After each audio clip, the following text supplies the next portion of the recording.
talk some Major League Baseball. Pennant races certainly heating up. MVP race certainly heating up. Homers are flying. Pitching is going down. We love to see this come September, October. And to help us break a little more of these pennant races down, Steve Gardner does a great job with USA Today. Joins us for a couple moments. Steve, how are you, my friend? Doing great, Rich. How about you? I'm doing well, and we appreciate you jumping on board for a couple moments. Let's get right into it. Let's start with the AL first. And you're looking at the Yankees. Look, I don't know if the Yankees are going to win the AL East. I certainly think they might be a wild card team, and it looks as though they have a good lead in the wild card. But when you look at this team as a whole, they lose Mark Teixeira. They had a lot of the power with Teixeira. Now they got to rely a little more on A-Rod, who you just don't know when he's going to start to come back down to earth. They're 3.5 games in the wild card spot, and as I alluded to, it's probably going to be tough for them to win the AL. But I'm a little more concerned about Jacoby Ellsbury, because this kid was batting .324 when he injured himself back in May. Now he's batting .254, and I know a lot of people were kind of clamoring they wanted Girardi to sit. He has not played good baseball, and I know they like that Brett Gardner, Ellsbury, Tamden at the top of the lineup, and that was also earlier in the season when you had a healthy Mark Teixeira and Alex Rodriguez. So is there cause for concern here with Ellsbury?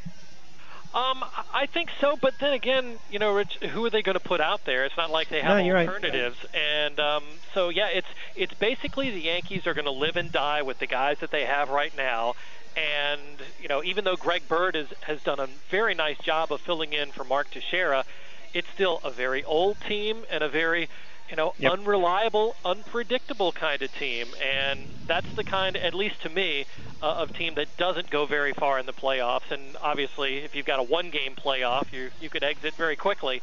But I have to say, though, Masahiro Tanaka has held up all season, which was a surprise to me. So if they have him, they'll probably give him the start in the wild card playoff game.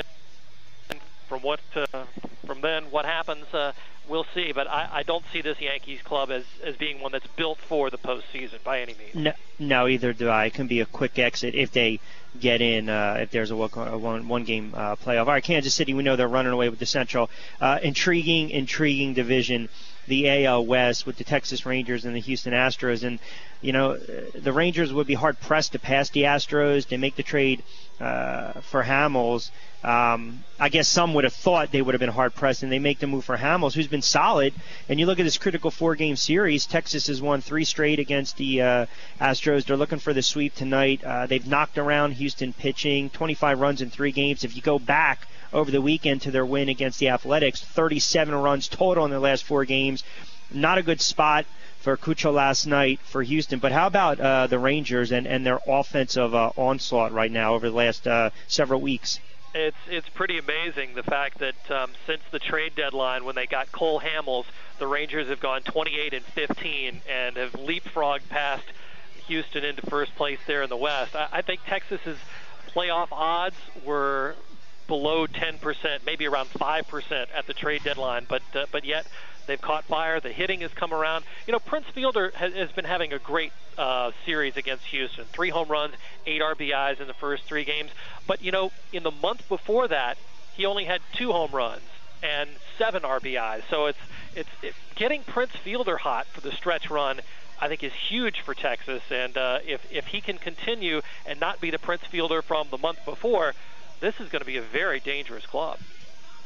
Yeah, and what's interesting, too, is when you look at, again, the move for Hamels, you're getting a veteran guy where you can count on him every 5 days or so. And I think that kind of speaks volumes, especially where a lot of people were wondering, well, why isn't he going to go to Houston? Houston's running away with it, and then maybe he knew something we didn't, but it seems to be it's working out for Cole Hamels, going from a team that potentially is going to lose 100 games to a team that's going to make the wild card. All right, again, a couple minutes with Steve Gardner from USA Today joining us on a Thursday. So we'll get to Kershaw in a moment because I know you're probably smiling. But the Mets in the NL East right now, look, I still think they're running away with the NL East. But when you look at the move for Cespedes, and all the years you've been covering baseball, he's playing for a contract. And at 29, 30 years of age, I believe, this is his contract for him. Do you recall a player who was traded to have, A, this type of input, this type of impact with a team, and then B, really making a push for what would be a monster contract? Because I go back to Beltran years ago. Yep. With the Royals and the Astros, and he had that great NLCS, but I can't recall a player since then. No, I think, the other guy that comes to mind for me, remember Manny Ramirez when he was traded from the Red Sox to the Dodgers, just had a ridiculous, hit close to 400 and was in the discussion for, we talk about Yoenis Cespedes possibly in the discussion for NL MVP. That's not the case this year, I don't think. I don't think there's a real case for him. But when Manny was traded to the Dodgers and made such a difference down the stretch and was so good for an extended period of time, and there wasn't really a lockdown candidate for MVP in the National League, I think Manny had a decent case for it. But yeah, Cespedes has made a huge impact.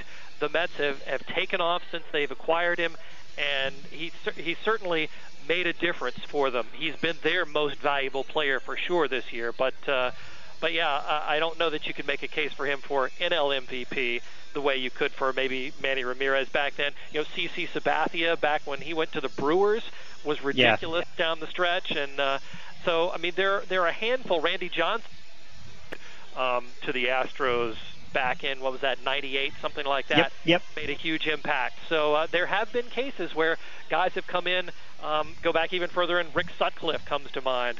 There are cases like that, but this is one of those that comes around once every 5, maybe 10 years. And you look at the NL MVP race, obviously Harper's putting up monster numbers on a bad team. It might be all for naught, even though he can back the skipper Matt Williams all he wants. I don't see how they go further or keep moving along with Williams. But Greinke, Kershaw, I mean, I look at Greinke's last 4 games, 46 strikeouts. It's amazing, and he's going deep too. He's not giving you soft innings. He's going 7-8, and he had that complete game win, 2-1 win against San Fran. I'm not gonna take back what I said about Greinke in the postseason. However, man, he's an outstanding pitcher. I mean, is he the front runner right now? Is it the kid out of the Cubs? Is it Harper? Early on, give us your thoughts on the NL MVP right now on this day. I think that unless a pitcher has to be dominant and be a clear-cut choice to be NL MVP. Clayton Kershaw, I think, was that last year. This year, Bryce Harper has had such a historically great offensive season. And yes, the Nationals have faded, but it's certainly not Harper's fault. He's carried that team all season long and has been the best player in baseball, in my opinion. I think he's got a fairly good chance at getting the NL MVP. In my mind, it should be close to unanimous, but there are lots of other deserving candidates. I just think Harper has been that good and that much better than everybody else this year. Are you looking into, when you mention Harper, the numbers, we know they're gaudy. Are you taking this, I guess, is your viewpoint, okay, without him, this team isn't even above water. They're still not mathematically alive chasing the Mets. Or you're just kind of looking at the body of work, you're dismissing that the Nats have really just kind of imploded?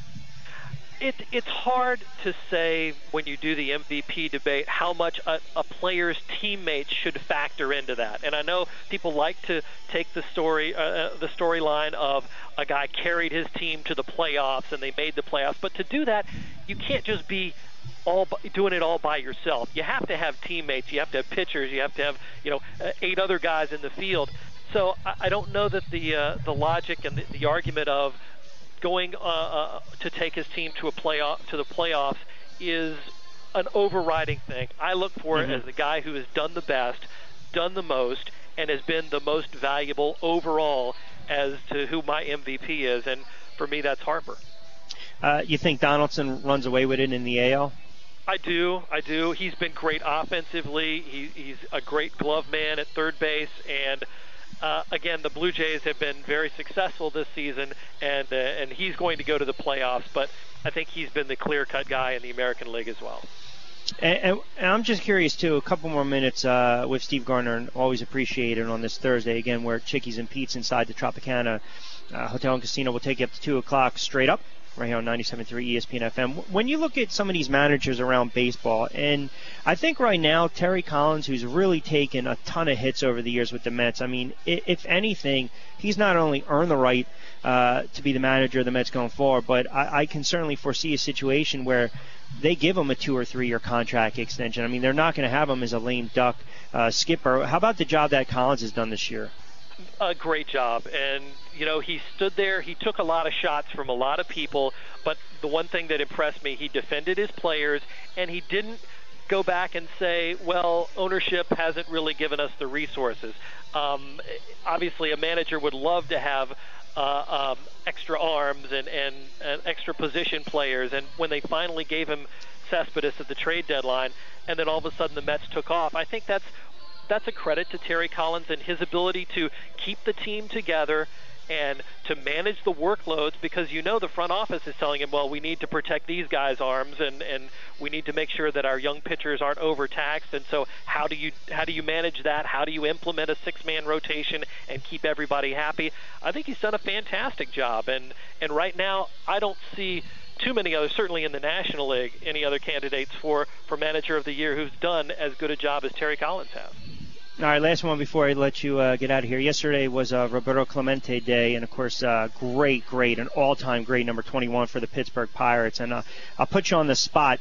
It's interesting because his last hit was in 72, got his 3,000 hit that year, and then, of course, the plane crash. But when you look at outfielders throughout history of baseball, in your mind, who had the strongest, most accurate arm?